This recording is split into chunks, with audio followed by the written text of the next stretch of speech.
Imagine defeating the greatest empire in the East, and then being ordered to abandon everything and march straight into an even greater war.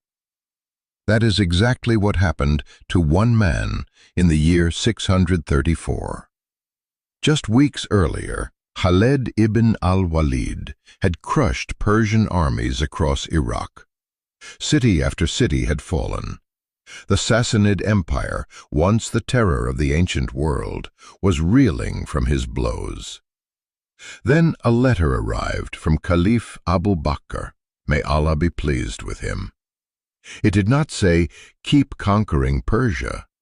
It said something far more dangerous. The Muslim armies fighting the Byzantine Empire in Syria were in trouble, spread thin, facing a Roman war machine far larger than anything they had encountered before. If nothing changed, they could be destroyed piece by piece. Khalid was ordered to save them. But here is the impossible part. Between Khalid and Syria stood hundreds of kilometers of open desert. No water sources worth mentioning, no roads, no safe passage. Only sand, silence, and death waiting for anyone foolish enough to attempt it. To understand why this moment mattered so much, we need to go back a little further. After the death of the Prophet Muhammad, peace be upon him, a wave of rebellion swept across Arabia. Tribes who had pledged loyalty broke away. False prophets rose up. The young Muslim state seemed ready to collapse before it had even properly begun. These conflicts became known as the Ridda Wars, the Wars of Apostasy. Caliph Abu Bakr, the first successor to the Prophet, peace be upon him, refused to let the Ummah shatter. He sent his commanders, with Khalid Ibn Al Walid at the forefront, to hold the community together. One by one, the rebellions were crushed.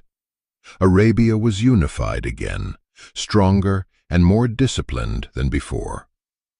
With Arabia secured, the Muslims did not stop. They turned outward. In Iraq, Khalid led a series of stunning campaigns against the Persian Empire. Persia was ancient, wealthy, and proud, one of the two superpowers of the known world. Yet town after town, garrison after garrison, fell to the Muslim advance. The Persian war machine, weakened by decades of internal chaos and a recent devastating war with Byzantium, could not hold the line.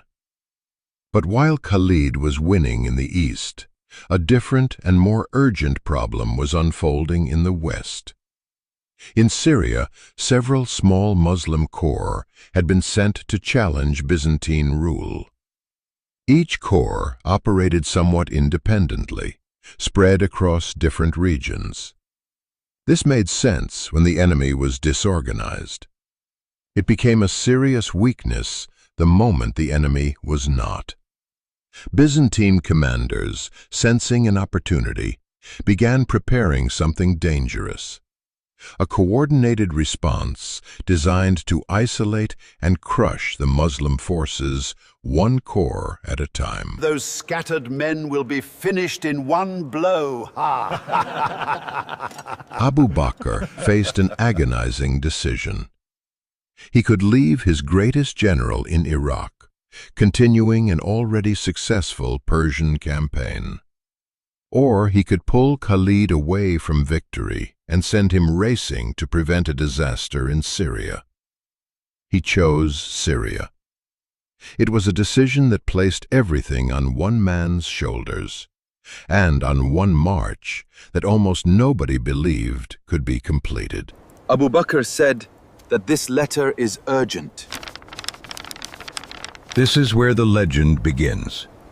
Khalid had two paths in front of him. The first was the known route, longer, safer, following established caravan roads through populated areas where water and supplies were available. The second was a route almost nobody used, cutting straight across a brutal stretch of the Syrian desert. The safe road might take too long. Every extra day risked losing the Muslim corps in Syria to a coordinated Byzantine assault. Khalid decided that speed mattered more than safety. He chose the desert. Let's prepare. We have to save our brothers at any cost. To understand why this terrified even seasoned warriors, picture the landscape. No fixed wells, no shade, no markers except the sun by day and the stars by night. Temperatures during the day scorched exposed skin, while nights could turn suddenly cold. Anyone who ran out of water in the deep desert had almost no chance of survival. Navigation across open desert with no landmarks depended almost entirely on the stars. Guides who knew the old routes by memory led the army through the darkness, reading the night sky the way a sailor reads the sea. A single mistake in direction could have meant missing the next resupply point entirely and losing the whole force to thirst. Imagine the psychological weight carried by every soldier in that column. Thirst gnawing at their throats, uncertainty about whether the next well, the next landmark, even existed. And yet they kept moving, trusting a commander who had never yet led them into a defeat. This is where the story becomes more than military history. It becomes a story about belief. Belief in Allah, belief in the mission, and belief in the man leading them through the darkness. Would that trust be enough to get them out alive? While Khalid's army pushed through sand and starlight, the Byzantine commanders in Syria had no idea what was coming. From the Roman point of view, the picture looked reassuring. The Muslim corps scattered across Syria appeared vulnerable, each operating with limited numbers and no unified command structure nearby. Byzantine officers were assembling forces to strike at these isolated groups, confident that superior numbers and local knowledge of the terrain gave them the advantage. There was one assumption baked into every Byzantine plan. Reinforcements from the east were not coming. Why would they be? The desert route from Iraq was considered, by every conventional military standard of the time, effectively impassable for a large fighting force. No sane commander would risk his army in that wasteland. That assumption became the single greatest miscalculation of the campaign. Byzantine troop movements continued as planned, focused entirely on the Muslim forces they could already see. Messages moved between garrisons. Reinforcement plans were drawn up. Confidence remained high. Nobody watched the desert. Nobody expected an army to walk out of the emptiness behind them.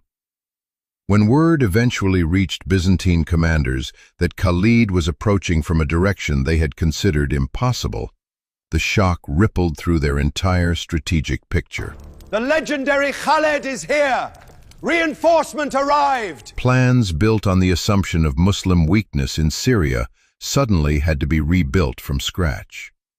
The surprise was not just tactical, it was psychological.